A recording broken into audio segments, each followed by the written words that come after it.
Brilliance Audio presents The Passion According to Carmela by Marcos Aguinis. Translated by Carolina de Robertis.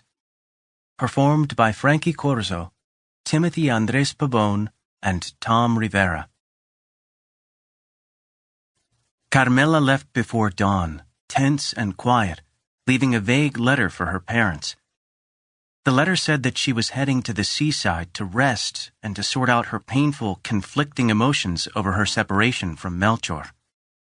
She took a taxi to the bus stop. She was going to travel east in a public bus, as instructed by the clandestine message that had reached her a few days prior. She, a princess of the Cuban bourgeoisie, was embarking on an adventure worthy of a spy novel. It was still dark, but the bus stop was already crowded with men, women, children, and their canvas rucksacks and suitcases, tied shut with ropes of varying thickness. She was excited by the novelty of rubbing elbows with the ordinary people she'd idealized. Getting on the bus was a battle, however, with dozens straining to board at the same time. She was pressed by a crush of bones and muscles, and even experienced the magic of levitation. Some chatted at the top of their lungs, competing with the loud bangs and rattle of the bus. Others yawned. Her feet didn't touch the floor, suspended as she was by those around her. The firm, fragrant pressure felt like a cushion. She had started losing sleep over new ideas and impulses around the same time that Melchor's infidelities had become impossible to ignore. To her surprise, she'd felt ridiculous in her role of lady and had begun to look down on her friends, who were shallow, preoccupied with gossip and fashion. Everything seemed artificial.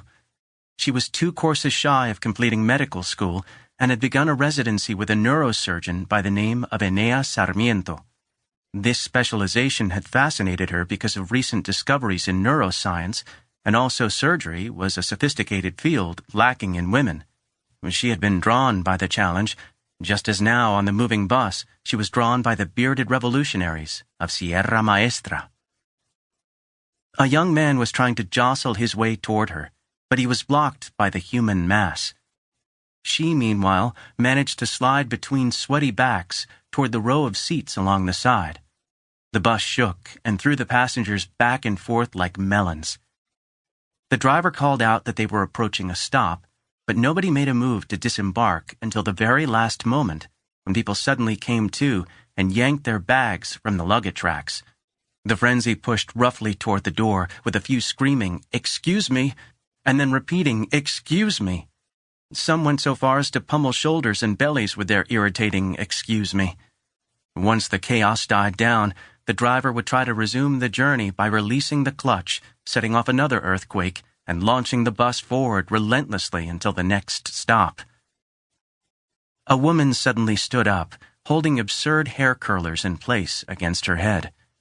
Carmela took advantage of the deluge to press this way and that in order to reach the woman's seat.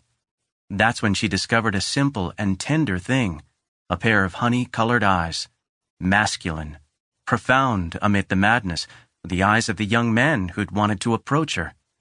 Those eyes stayed fixed on her face as dozens of heads oscillated like puppets.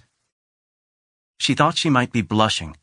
She lowered her eyes for a few seconds, and on raising them, saw that his gaze remained as steady as before. She felt odd. Although she was no stranger to the dynamics of sexual conquest, she had never felt anything like this. That gaze, it gleamed, and it shook her to the core. Bourgeois modesty, how tired she was of being bourgeois, still ran through her veins. What the hell was the matter with her? Those mysterious eyes were forming an intense connection, a bridge of hot glass. She smoothed her linen trousers and adjusted her blouse in an effort to appear calm. She fidgeted with the burgundy upholstery of her seat, where a predatory knife had torn the vinyl. She had heard that such rips marred the seats of all public transportation under the rule of the corrupt dictator Batista. As she mused, she stole glances to the left, drawn by that young man's eyes and the hot glass bridge they sustained. She looked over furtively, lightning fast, but with the pleasure of a bee diving into pollen. 2 stops before Santiago de Cuba, the young man's gaze moved away like the prow of a ship toward the exit. Before he disembarked, he looked at her again, a sad goodbye. She pressed her nose against the half-open window. Her lungs filled with the scent of dill as she spied him on the sidewalk, his gaze still steady, tender. The bus resumed its convulsions, heading east. The young man stared at her ever farther away, as if assuring her that they would meet again.